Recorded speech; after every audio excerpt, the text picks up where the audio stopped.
Hi Sonam, welcome to the Quint. Hello, and thank you so much for having me here. I have to say, should we tell everyone that we had spoken in advance and matched our kurta colors, or should we just leave it for them to make that assumption? I saw your video called "Lockdown." बैठे बैठे खाली ये दिन smile करना नहीं है मुमकिन जेब भी है खाली का बजाए ताली जेब भी है खाली का बजाए ताली बैठे बैठे मुंह सा निकली ससुरी सिर्फ गाली. What made you first call it "Lockdown"? So I think it just stemmed from one evening when I was sitting here and I had my guitar in my hands and I started writing in a language. I mean, I don't normally even write. I mean, it was like this Bihari, Haryanvi. That's not the way I would normally write. I mean, you know that I'm a Sufi singer. And as I started writing the song, it sort of, I kept dwelling on what I was writing about, which was the lockdown. And then I realized actually that, yes, people call it the lockdown. And how true is that? That actually lockdown here, we're all feeling so low. Everyone's finding it so hard to deal with. And also, I think one of the biggest reasons for me to develop this song, develop this idea further and to write more verses in this, is constant, all artists face this kind of request, and I'll say request, I don't like to use quotes because I find them a bit cliche, but I'll say request, where everyone is saying, madam, aap free mein galenge, sir, aap free mein perform kar lijiye. You know, it was one thing pre-lockdown when people would ask you to support an NGO or whatever.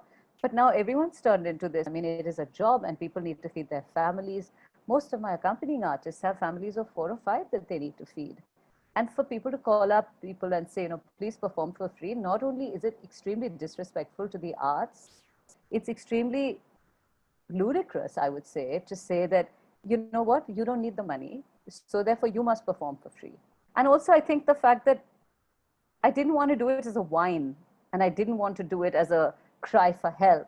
I wanted to do it with the respect that artists have, but I wanted to call it, tell it like it is. I wanted to call people out. I wanted to tell it like it is. And I wanted to tell people to stop and sort of take a moment to realize how difficult it is. In these few months, you must have lost out on so many concerts. How did it affect you financially? We have a lot of people that we have to feed. I have staff that I have to feed. We want to keep paying them the same salaries. We don't want to because it's much harder for them. So one is not cutting salaries. I'm not running a big company where I need to cut salaries. I've just got a few people at home, but I'm certainly not going to cut their salaries. So yes, it's been a huge drop in income.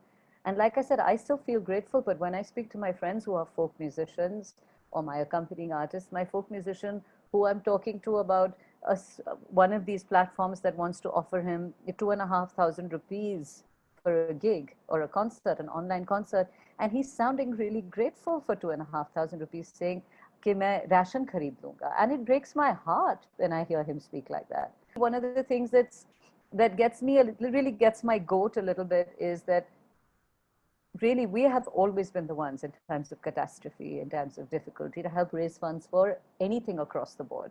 I mean, artists unite, we speak out for harmony, we speak out for, equality, we speak out for a catastrophe, a cyclone, artists across the world. I'm just not talking about India. But right now, artists and daily wage workers and even people in the film industry, the hands, the set hands, all these people are struggling. And who is reaching out and helping them? Why are there no initiatives? Why is there no bailout? Sonu Nigam's recently spoke about, he spoke about favoritism in the music industry and how only a couple of music banners hold all the power. फिल्मों से बड़ा mafia music में है unfortunately. कितनी लड़कियां आके मुझे बोलते हैं, सुनो भैया ये, सुनो भैया वो, सुनो सर ये, सुनो सर वो. मतलब बच्चे हैं वो, कल क्या है वो यार, परेशान हैं वो कि प्रोड्यूसर काम करना चाहता है, डायरेक्टर काम करना चाहता है, म्यूजिक कंपोजर काम करना चाहता है, पर म्यूजिक कंपनी बोलेगी ये हमारा आर्टिस्ट नहीं है. What do you have to say about that? I know that there's been a lot of talk in general about nepotism, even prior to this. I think that it's part, and I'm not saying it's okay for a moment. Nepotism, favoritism are never okay. However, I also have seen enough cases where a complete outsider can come in and make a difference. I mean, even if you look at actors like Smita Patil or, Anushka, right? They've all come in from outside, right? They didn't have Irfan. They didn't have a Bollywood background. They came in. They on sheer talent moved forward, right? So how come we don't look at the other side of times when people actually just rose from the ashes or they came from nowhere, right? Even in music, you've suddenly this voice will emerge and you'll be like, wow, what just hit us? So yes, there is favoritism, there is nepotism, um, there's a lot of sucking up that one has to do, but these are choices you make. I've had experiences where I've sent recordings, I've been asked to send a recording for something, it's gone and it's supposed to go on further to a client, and the voice has been completely, all reverb has been removed, the EQ has been changed. And somehow, fortunately for me, the client reverted to me and said, this doesn't sound like your voice. But what are the choices? Can I spend all my effort on being upset about it, or I just move on? I say, fine, that's okay. If this is how a person is going to behave, you can't change the way the person is going to behave. You can't change whether they're going to be insecure, whether something terrible is going to be done to you. You can certainly speak out about it, and I'm glad Sonu spoke out about it. He must speak out about it, because then if you speak out against it, then chances are they won't do it to someone else. But you can choose to speak out about it, you can choose to walk away. But those are choices you make. So I think in many cases, in that particular case that I just referred to, when it happened with me, I spoke to the client and I said, it's just causing me too much grief.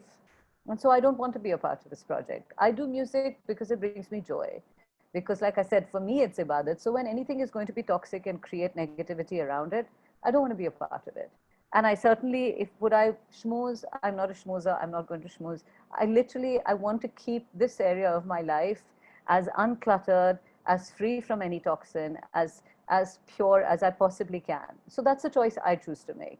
Thank you so much. Thank you for talking to us, Sonam. Thank you so much. This was so lovely to chat with you.